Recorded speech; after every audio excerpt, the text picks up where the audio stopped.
Senator Boyd, who's not on the committee, is going to handle it. And this particular bill, we have already passed, and our bill was double referred as so many bills were in the House. So we're going to do the right thing and take up the House bill and move on. So Senator Boyd, would you please explain House Bill 17?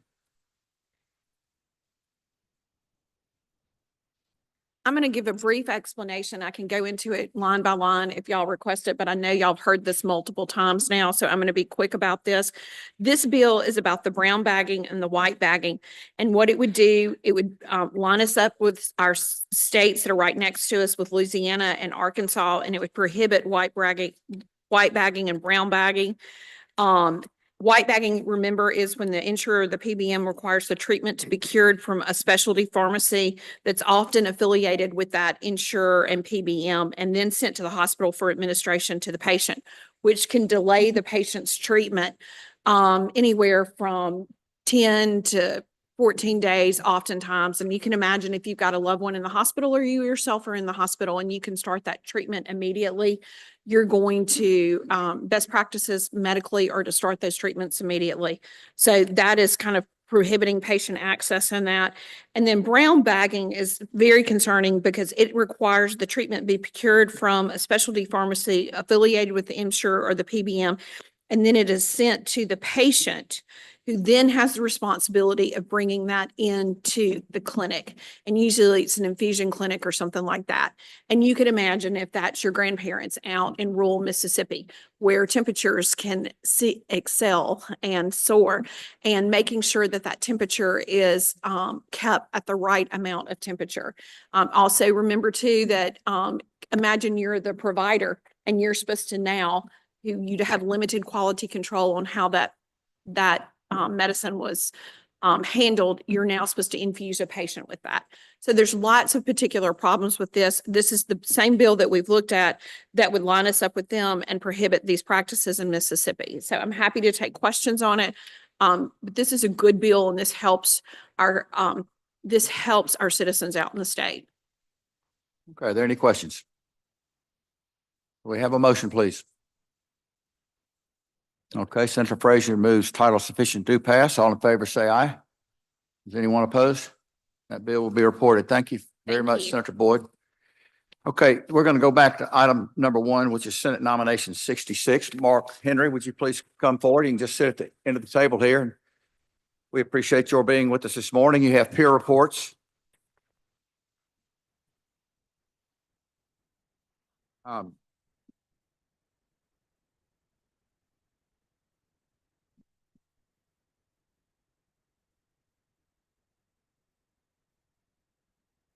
Thank you.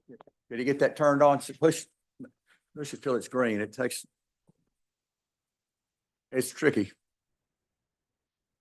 Okay. All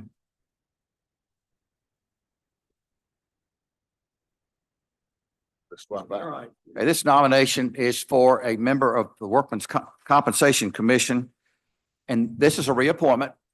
Mark has served very well on this commission, and his position is a member that must be appointed, who must be an attorney at law, recognized ability of at least 5 years active practice in Mississippi. Mark meets that requirement. Mark has been Chief of Staff for the Office of the Governor. He's been Chief of Staff for the Office of the Lieutenant Governor. He's been Executive Director of the Mississippi Department of Employment Security. I will say on a personal note that of the insurance conferences that I attend, many times the workers' comp commissioners are invited to attend, and Mark is always sitting up there in front. I don't think he's ever left early. He's trying to bring in as much information as he can to do a good job for us as a commissioner. Mark, if you would maybe just briefly give us a description of what you've done over the last 6 years and what you would do if you are reappointed. Well, thank you, Mr. Chairman. And let me begin in just a moment by saying what the Workers' Compensation Commission does.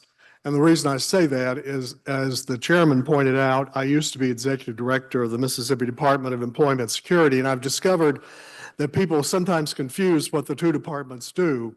Workers' compensation handles on-the-job injuries. The Department of Employment Security pays unemployment benefits when a person loses a job. But anyway, back to the Workers' Compensation Commission, there are three commissioners, all appointed by the governor, all confirmed by the Senate. One is designated to represent workers, one is designated to represent employers, and one is designated as the lawyer. And as the chairman said, I happen to be in the lawyer's spot. In the past 6 years, because it's a 6-year term, in the past 6 years, since I have been participating in the decisions of the commission, the appellate courts have overruled us only once, and that was on procedural grounds, not on merit grounds. All the other times that we've had appeals to the appellate court, they've upheld the decisions of the commission. Now, is that solely because of Mark Henry? No, but if they'd overruled us every time, I guess I'd get some of the blame. So the fact that they've upheld us every time except once, I will take part of the credit for that.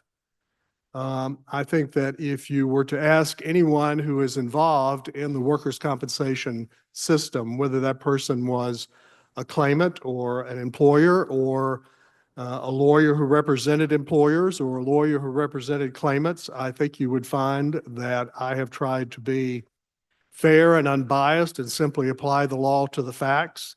I'll give you one example.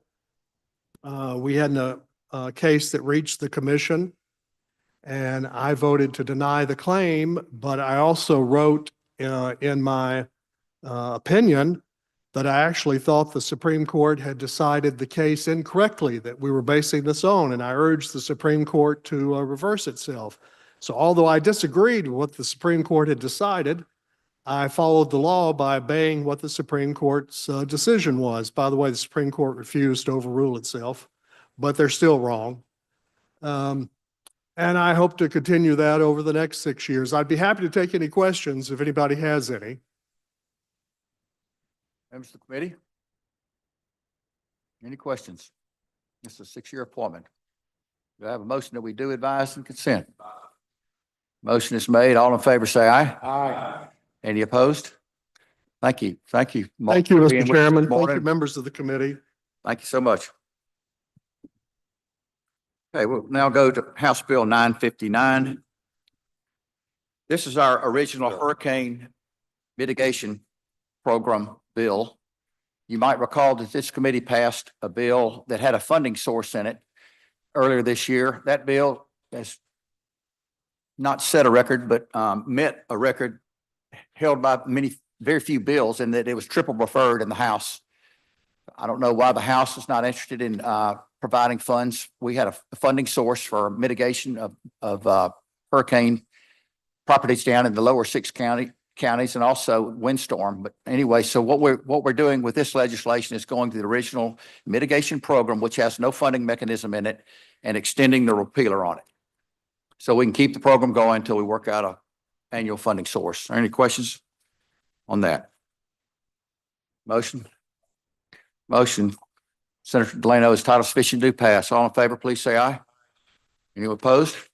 That bill will be reported. Thank you. House Bill 999. This legislation adheres modular homes to our residential building code standards.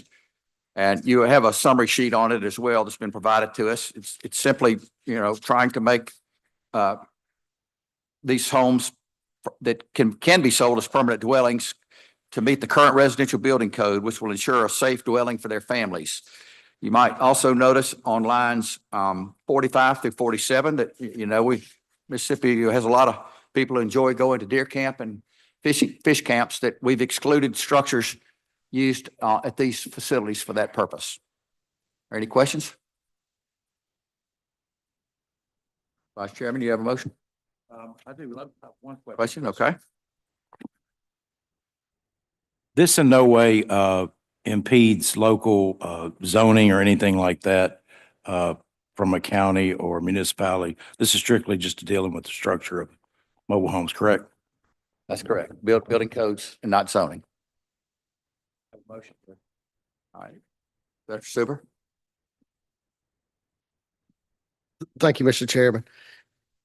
Does this just apply to new modular homes? Is this going to apply to all the existing ones we have? All right, you'll see different definitions in section 1. This requires to the classification known as modular home, which is defined on line 32. The others have other standards.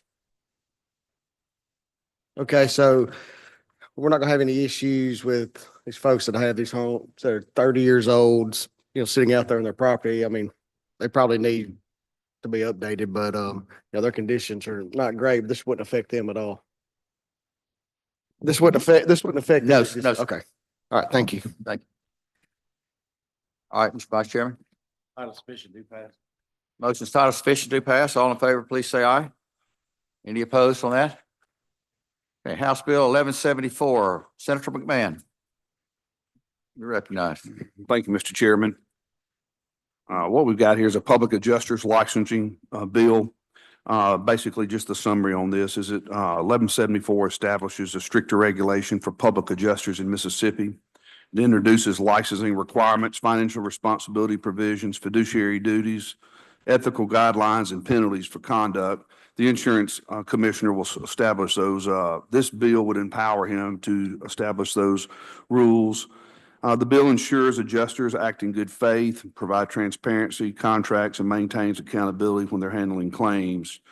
It also requires them to have an irrevocable surety bond of $50,000. It's a lengthy bill, and I am prepared to discuss it by section if this body chooses to, but that's a summary of the bill. I yield for any questions. Questions of Senator McMahon? Seeing none, is there a motion? Senator McMahon, you make a motion? Title sufficient, do pass, strike all. Okay, let's adopt the strike all. I'll vote in favor. All in favor of the strike all, please vote aye. Any opposed? Okay, now the motion is title sufficient to pass. Strike all as amended. All in favor, say aye. Any opposed? Thank you. That bill will be reported. Okay, House Bill 1567. You'll see that bill has very little in it because we brought code sections forward. The bill is double referred to the Appropriations Committee. This deals with our rural fire truck program. We ask that you please pass this and keep it moving so it can go to Appropriations Committee this afternoon. We work out the details. We want to take care of our rural fire trucks and make them available in the counties. Any questions? Senator McMahon? Chairman, I want to thank you for bringing this forward. The county I represent has a need for 6 fire trucks. And as you know, fire trucks have gone from a $75,000 to $100,000 machine to $1 million machine. This is for the most basic fire trucks. So I'm glad to see we're bringing forward something to modernize the way we're going to distribute fire trucks to the state. And I thank you for your work. I know a lot of conversations have taken place back and forth between the chambers and with appropriations, but I just wanted to publicly thank you for your work. Thank you. Is there a motion? Title sufficient, do pass. All right. Senator Thomas moves, title sufficient to pass. All in favor, please say aye. Aye. Any opposed? All right. And our final bill is a good bill that came to us from the House of Representatives that sets the notice of at least 45 days for a company to notify an insured for a renewal or cancellation of a policy. This will give your insured time to get additional quotes or proposals. There have been stories of insureds getting notices that they're, waiting up till a week before the policy is going to expire and getting a little bit of shock that the amount of the premium increase or in worst case scenario being canceled. So this legislation says that it shall be for not less than 45 days to the effective date of such cancellation. Any questions on that? This is a good consumer bill. All right, is there a motion, please? Okay, thank you, Council. We want to adopt the strike all first. Is there a motion we adopt the strike all?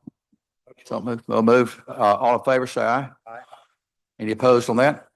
Okay, now we're back on bill, and Senator Whaley had a motion titled sufficient do pass. All in favor, strike all as amended. All in favor, say aye. Any opposed? That bill will be reported. Members of the committee, thank you for your work with, yeah, that's yours. Thank you. Yeah, please leave your peer reports here, with me. Motion we rise and report. All in favor? Aye. Aye. Thank you. Job, sir.